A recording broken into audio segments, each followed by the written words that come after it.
course, Democracy at Work. It will take place at Women Building Up in Brooklyn, New York on October 11th.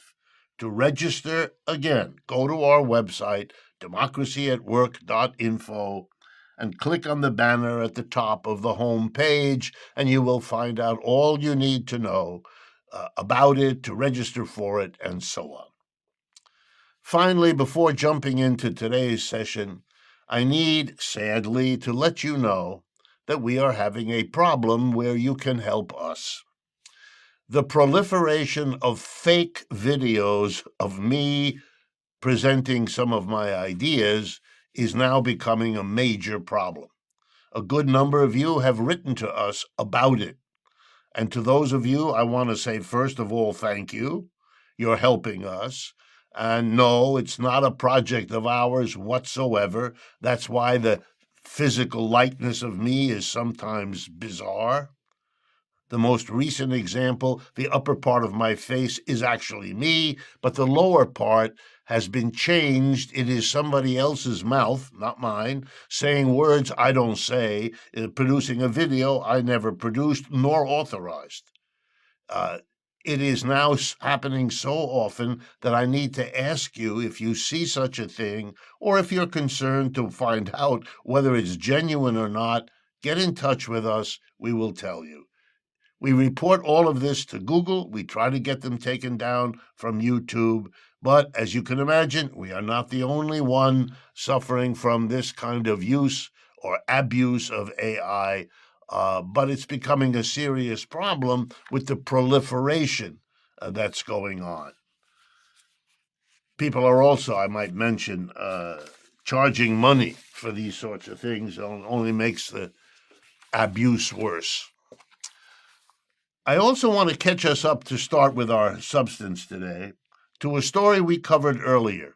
It was the strike of the flight attendants at Air Canada and Air Canada Rouge. You may remember, let me help you remember, that they went on strike for very, very good reasons. We followed the strike.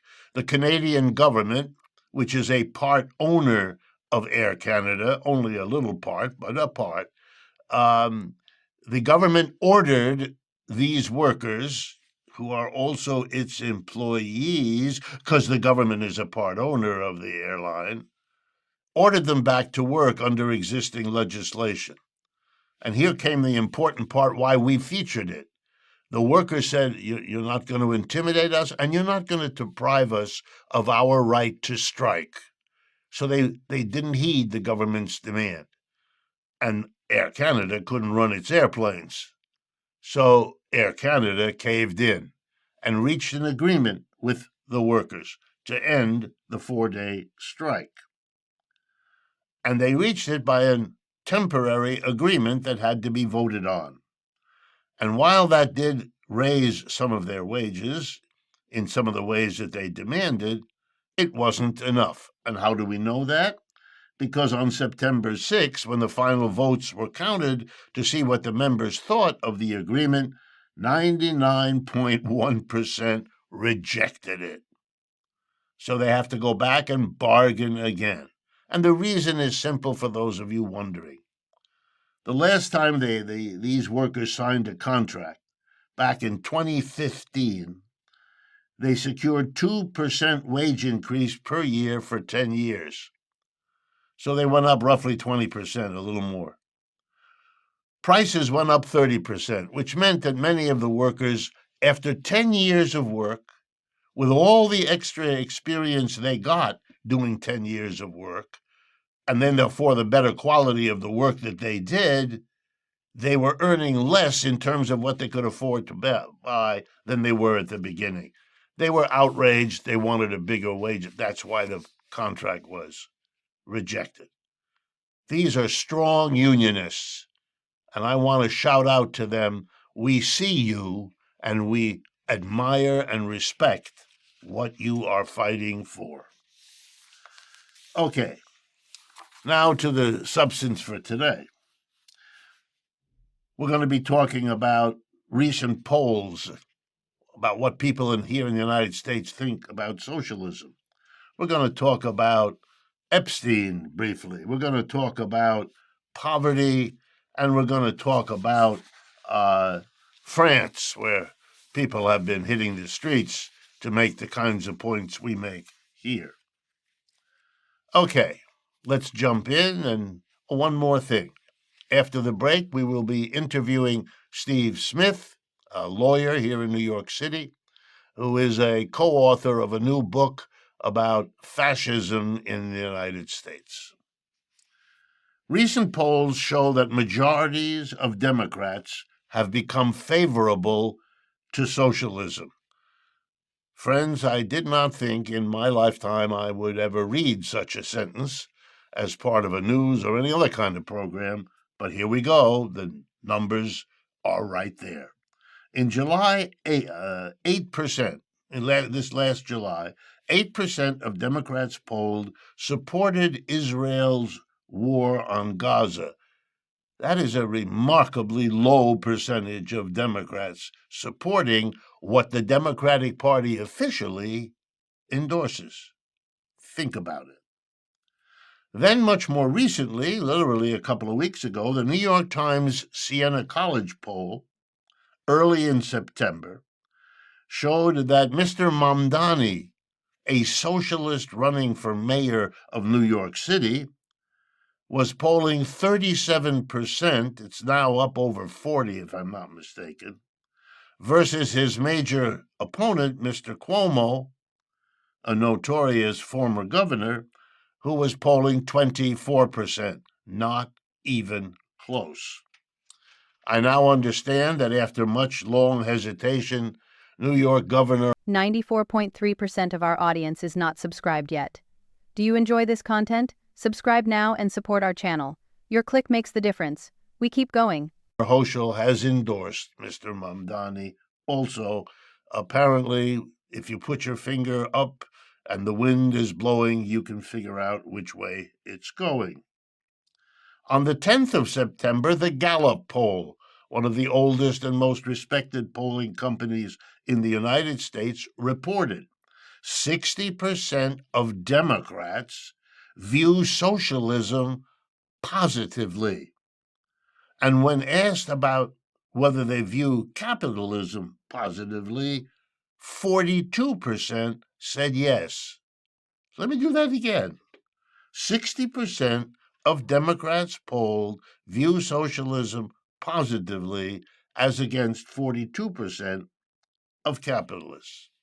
That led a very well-known commentator, Harold Meyerson, who writes regularly for the American Prospect magazine, to argue in its latest issue that the old centrists who run the Democratic Party nationally are no longer the mainstream of the Democratic Party, which they constantly invoke as if they were. They aren't.